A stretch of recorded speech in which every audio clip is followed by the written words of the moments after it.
going to be on a different topic, that is how you come across son.father scope resolution print function.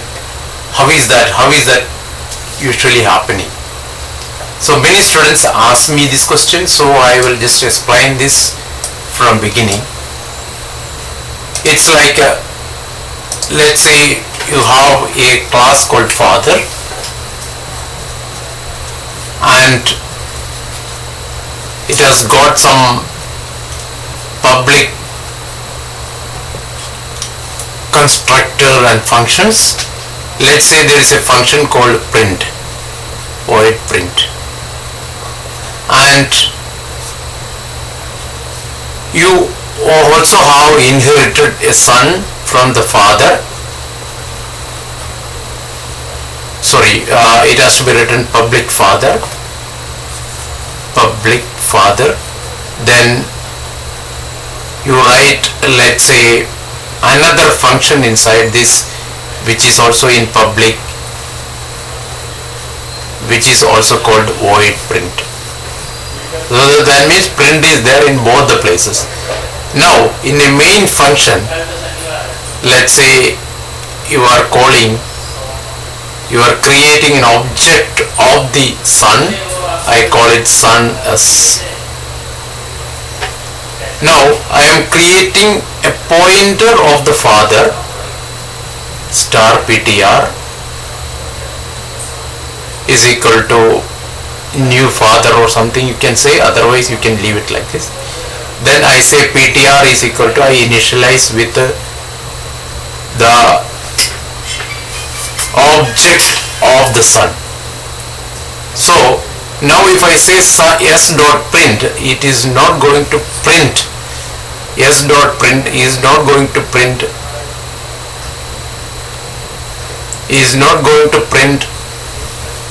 anything from son, because it's a class of father type. So it looks for the father type, so it's going to print from here. Now there is another way of printing this.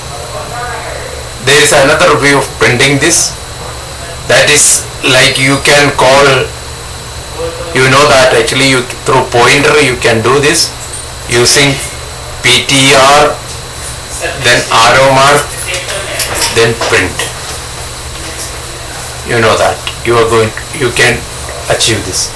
So there is another third way of doing it. Suppose you want to really use s dot, from the son object itself you want to print it, this particular function of the father. So you can do the same thing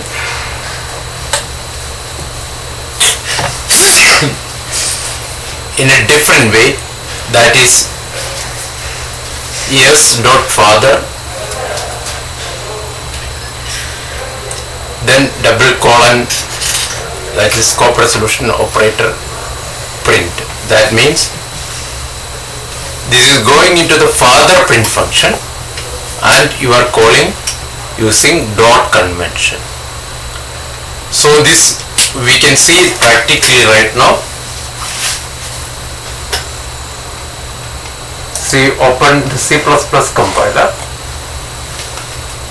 like here using iostream.h, and then you have to also say using namespace std. After that you have a father class which has got a print function. This way it is.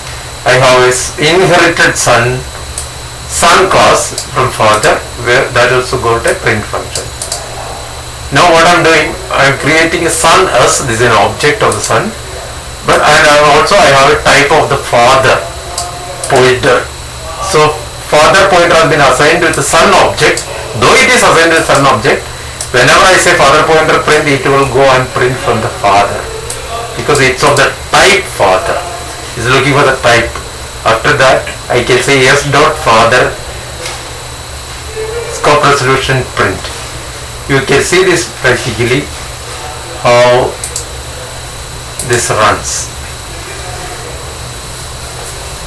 Now it is going to print Okay, it should not be IO string H. I am sorry about that. It was supposed to be IO string. So now you can see that. Okay, here also it has to be an integer main. So that is another mistake which was there. So hopefully this runs now.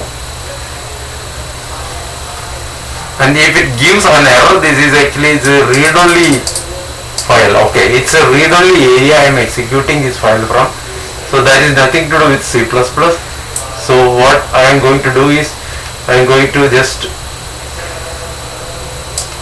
copy this into a new file, and that will be in a non-read-only file.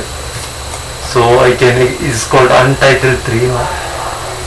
So I am running it now. So I can compile this.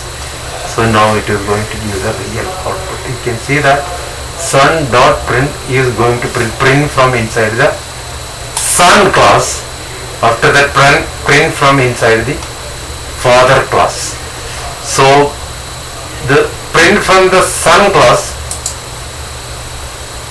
has come from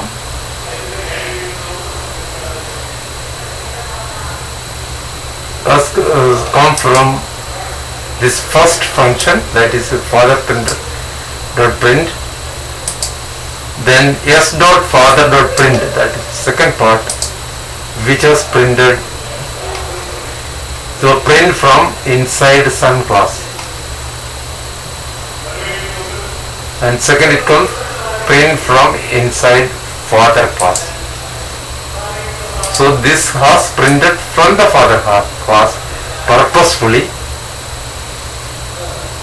whereas this was printed from the son class.